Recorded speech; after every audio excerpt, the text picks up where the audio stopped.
Hello, this is Daniel Mart, and today I'm going to be doing a review for the movie Horns. This movie stars Daniel Radcliff, Max Minghella, Joe Anderson, Juno Temple, Kelly Garner,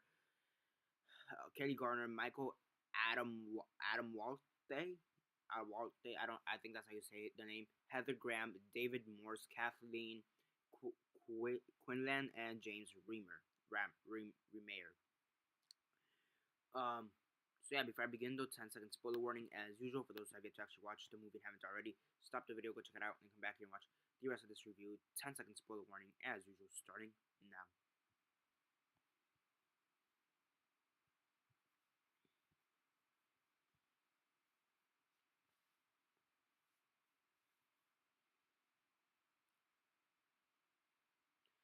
Okay, so 10 seconds are up. So for those who have yet to actually watch the movie and haven't already, please do not comment down below or be messaging me that I gave you a fair warning because as usual I did.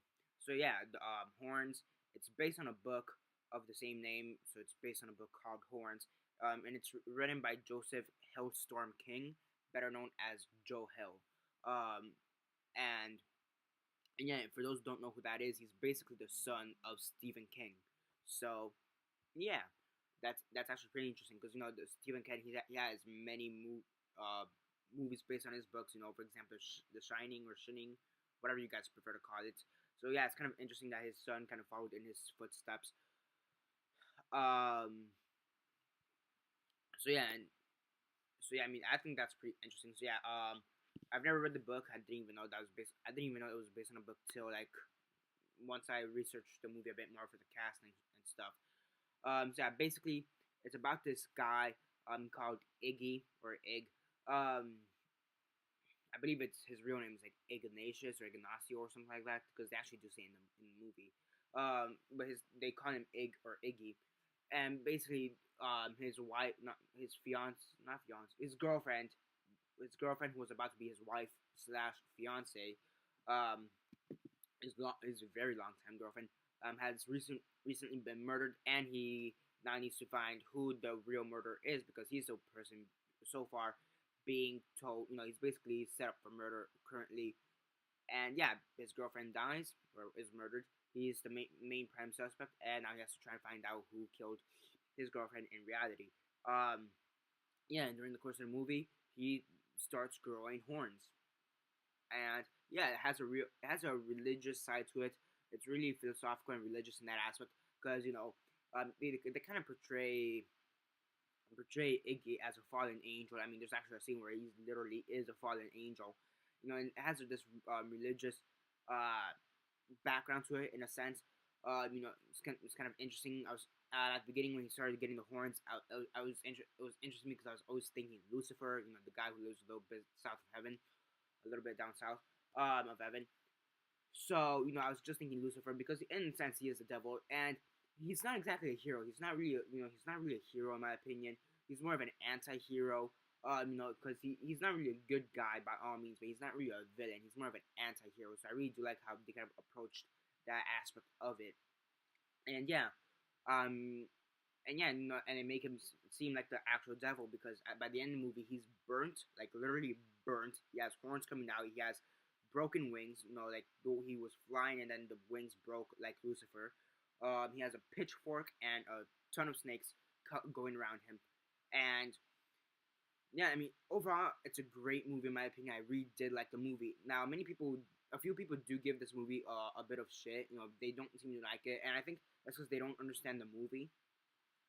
They seem not to understand the religious satire, I guess, or the religious aspect of the movie. Because I mean, I've actually been seeing reviews of people who really don't seem to like a few people who don't really like the movie, and they say that this kind of happens for no reason and that happens for no reason, and that kind of foreshadows, but really has no meaning to it. And basically, for example, it's usually like when he's inspiring or motivating people to do evil stuff. And yeah, the horns give him the power to motivate people to do their very worst. And many people say, that's kind of unnecessary, it doesn't make sense. And for me, it actually does make perfect sense, in my opinion. For me, it makes perfect sense, in my opinion. I also do like how he's using his powers for good. I mean, at times he uses it for good, at times he uses it for bad. but overall, he's a pretty good character. Really great character development. I do like, Daniel Radcliff. The last thing I saw him in was Harry Potter. I mean, I haven't seen him in Woman in Black. I mean, actually, I saw the first one, but I didn't see it all the way through. But I think from what I remember, I thought he'd get a pretty good performance. And I do like how he's trying to get out of that Harry Potter phase, and yeah, it's pretty interesting also because in Harry Potter he was Gryffindor, and here, I mean, he has a lot of snakes going around him, and in Harry Potter, snakes usually mean Slytherin. So yeah, and Voldemort. So that's pretty interesting. I just wanted to point that out. So I mean, I think it was very well acted in my opinion. Juno, what was her name again? Juno Temple. I thought she gave a pretty great performance as well. It's the love story between them. At first, I did think about it as a bit unrealistic. Their love story at the beginning because they hook up when they're like 10 years old, and I'm like, nobody's gonna hook up when you're like 10 years old. They're like 12 at the oldest, like 10, 11, or 12 at oldest, and right now they're probably in their 20s or 30s. Um, so yeah, I mean, I thought it was a pretty good movie. Just there are a few things that are a bit unrealistic, like how their love kind of starts. Many people do complain also about the flashbacks, and I think they were, to some degree, they were necessary.